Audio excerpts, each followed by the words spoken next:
And so the first clue, like most real clues, was small. So small I nearly missed it.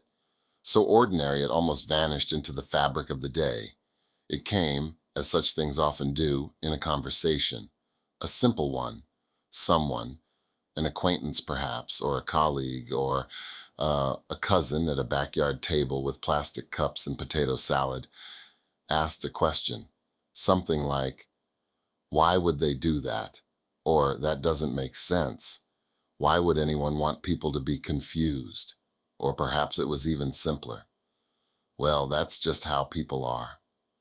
And in the answering of it, I found myself caught not by what I said, but by how I said it. I heard my own voice form a sentence, perfectly shaped, properly punctuated, uncontroversial. And as the words fell out of my mouth, I felt a chill, as though something else had spoken through me. A phrase I had never thought deeply about, a phrase I had heard 1,000 times, a phrase that required no defense and permitted no questioning. It is what it is. That was it. That was the phrase. It is what it is. A linguistic cul-de-sac, a dead end dressed in serenity, an incantation posing as resignation. And I heard it, truly heard it, for the first time. I heard the mechanism, not the meaning, the function, because it is not a phrase that informs. It is a phrase that halts. It does not open thought. It closes it. It is the linguistic equivalent of a tranquilizer dart, spoken gently, offered kindly, received gratefully, and it shuts the door, softly, on doubt. And then I began to notice more. Phrases that end inquiry rather than begin it. Everything happens for a reason. Let's not overthink it. You're just being negative. Don't make this complicated. That's above your pay grade. Don't shoot the messenger. That's just how the world works. Trust the science. Each one a valve, each one a governor on thought, each one offering a release of pressure, a release away from the unbearable friction of thought rubbing against its own bounds. And that was the first clue. Not a lie, not a mistake, but a phrase that functioned not to say something, but to stop something. A sentence whose job was to shut the gates of the mind, gates which, left open, might allow the unspeakable to arrive.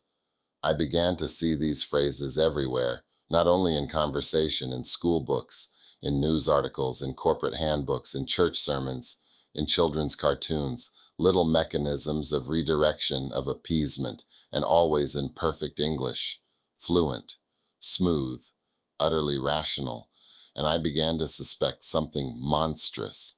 What if these phrases were not cultural leftovers, not harmless idioms, not linguistic quirks? What if they were installations? What if someone or something had placed them there? What if the language had been seeded with these phrases the way a garden is seeded with vines, the kind that look harmless until they have choked the structure they grow upon? And if that were true, if these were not just sentences, but subroutines, little traps inside the operating system, then that meant that the language itself was behaving like a living thing that defends itself, that erases deviant thought, that silences dissent before it is even born, that tranquilizes suspicion, that redirects inquiry down safe, soft corridors, that comforts you with cliches while binding you in a loop. It is what it is. Yes, yes, that was the moment I knew I might be onto something, because suddenly I couldn't say it anymore. I couldn't even hear it without flinching. I had become aware of the mechanism, and awareness, once achieved, cannot be undone. That is the first clue. Not the phrase itself, but the feeling, the shift, when you hear it and see it not as meaning, but as device. It is the moment when the sentence no longer carries you forward, but makes you stop and look backward into the sentence itself. And when that happens, when you catch the language acting like a machine with purpose, then you know you've brushed your fingers across the wall of the cage, and for the first time you feel how smooth it is, how complete, how long it has been there, and how many times you have spoken it aloud without knowing what you were building.